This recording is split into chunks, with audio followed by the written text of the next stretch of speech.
আসসালামু আলাইকুম। আজকের ক্লাসে 46 পাতায় যে অঙ্কগুলো আছে সেই অঙ্কগুলো সমাধান করব। তোমরা 46 পাতা বের করো।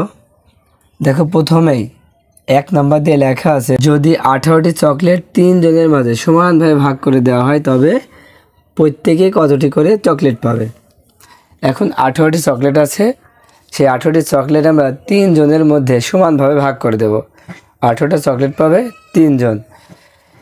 3 জন যদি চকলেট পায় তাহলে প্রত্যেকে কয়টি করে চকলেট পাবে, প্রত্যেকে মানে একজনে কয়টি করে চকলেট পাবে। দেখো এই অঙ্কটা আমরা দুইটা নেমে করব, একটা হচ্ছে গাণিতিক বাক্য, একটা লিখিতভাবে। প্রথমে গাণিতিক বাক্য করব। প্রথমে লিখবো হচ্ছে গাণিতিক বাক্য।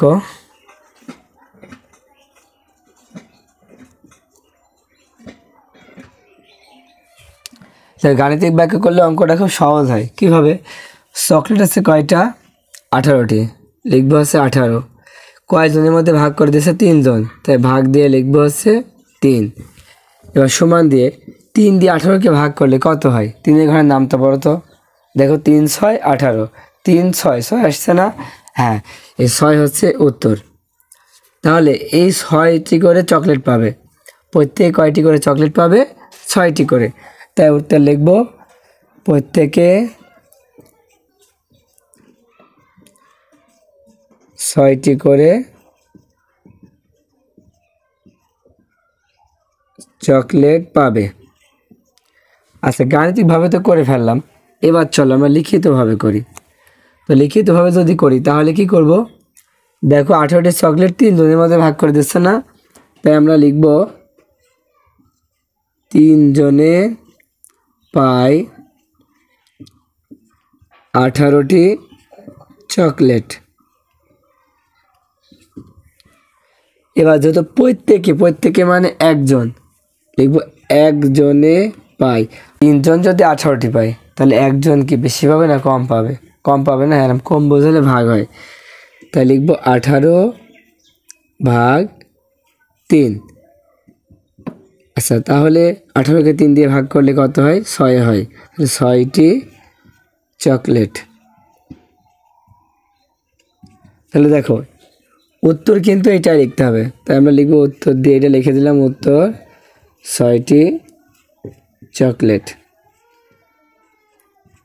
দেখ এখানে আমরা দুইটা নিয়মে করেছি, একটা হচ্ছে গাণিতিক বাক্য, একটা লিখিতভাবে। তোমাদের যেইটা ভালো মনে হয় সেইটা তোমরা করবা, ঠিক আছে? 2 নাম্বারটা দেখো, এখানে ঠিক একই অঙ্ক, খালি কথাটা একটু এলোমেলো। দেখো, যদি 18টি চকলেট এমনভাবে ভাগ করে দেওয়া হয় যে প্রত্যেকে 3টি করে পাবে। চকলেট আছে 18টি, এটাই আমরা এমনভাবে ভাগ করব যেন প্রত্যেকে 3টি করে পাবে। তবে কতজন লোক চকলেট পাবে? দেখো আগে একরকম ছিল, এটা আরেক রকম। চকলেট হচ্ছে 18টি, প্রত্যেকে পাবে 3টি, তাহলে কতজন লোক চকলেট পাবে? এবার জন বের করতে হবে। দেখো এটা আমরা গাণিতিক বাক্যে করি। প্রথমে গাণিতিক বাক্যে লিখে ফেলি, গাণিতিক বাক্য সমান। আচ্ছা, গাণিতিক বাক্য যখন বলবে তখন কি করবো? কোনো বাংলায় লেখা লাগে না, এখানে আছে 18 লিখে নিলাম। আর প্রত্যেক কয়টি পাচ্ছে? 3টি করে, তাই ভাগ দিয়ে লিখবো হচ্ছে 3। তাহলে ভাগ করলে দেখো আগের অঙ্ক একই, তাহলে এটাও কিন্তু 6। দেখো এখানে আমরা কয় পেয়েছি? 6 পেয়েছি। উত্তর লিখবো কি? দেখো এখানে বলছে কতজন লোক চকলেট পাবে, তাহলে আমরা লিখবো 6 জন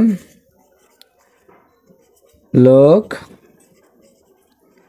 চকলেট পাবে। দেখো তাহলে আগের অঙ্ক ছিল প্রত্যেকে 6টি করে চকলেট পাবে, আর এই অঙ্কের উত্তর হচ্ছে 6 জন লোক চকলেট পাবে। এটাও আমরা লিখিতভাবে করি, দেখো কিভাবে করা যায়। তো লিখিতভাবে করতে হলে চকলেট 18টি ঠিকই আছে, কিন্তু এখানে প্রত্যেকে 3টি করে চকলেট পাবে, তাই না? তো দেখো এই 3 হচ্ছে চকলেট, আবার 18 হচ্ছে চকলেট। এখন উত্তর বের করতে হবে প্রত্যেকে কতজন পাবে। সেই জন্য আমরা কি করব? লিখিতভাবে করলে আমরা লিখব 3টি চকলেট পাবে একজনে। তাহলে এখানে দেখো কয়টি আছে? 18টি না?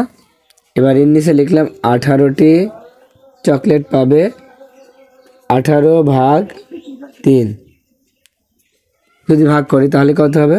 কত 6, তাহলে লিখবো 6 জনে, তাহলে উত্তর হবে 6 জন। ঠিক আছে।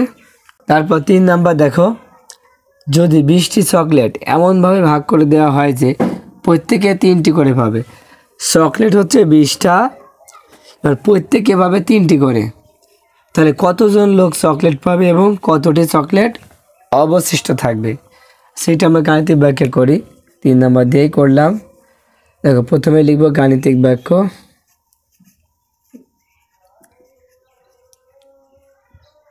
দেখো এখানে চকলেট কয়টি? 20টি, লিখলাম আছে 20।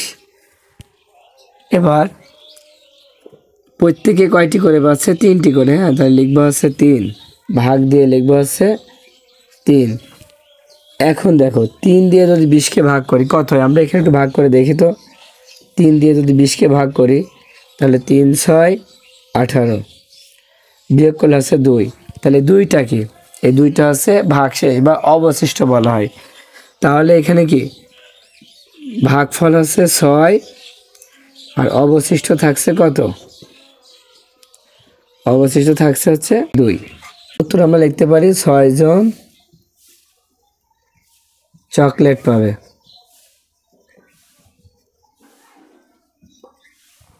কয়জন পাবে? 6 জন লোক চকলেট পাবে। এবং কতটি অবশিষ্ট থাকবে? 2টি চকলেট অবশিষ্ট থাকবে।